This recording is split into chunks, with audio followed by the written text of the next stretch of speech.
Lauren is a nurse and young homeowner. It's hard to believe that just 2 years ago, she graduated with $17,000 of student debt.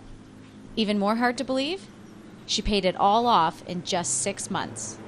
I tried to get ahead. You could try to work overtime, to make a little extra cash, and it just was impossible. So I decided to come back to my hometown here in St. Catharines and apply for a job here because the living was going to be free because I moved in with my parents.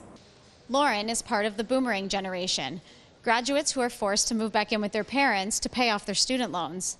The average Canadian student graduates with over $28,000 in student debt. That goes up to $100,000 for medical students. Budget, budget, budget. Ann Arbor is a financial educator at Credit Counseling Society. She says becoming roommates with mom and dad is nothing to be ashamed of.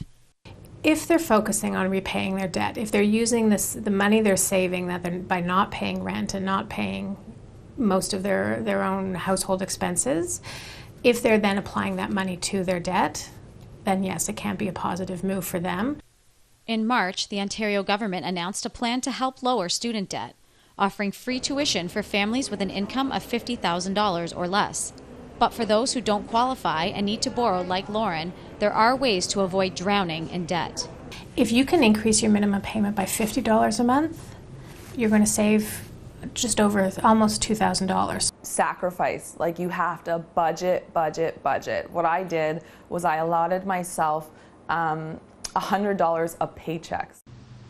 Now, some additional motivation for students. Lauren not only managed to pay off all of her debt, but she also saved up enough money to buy her first home.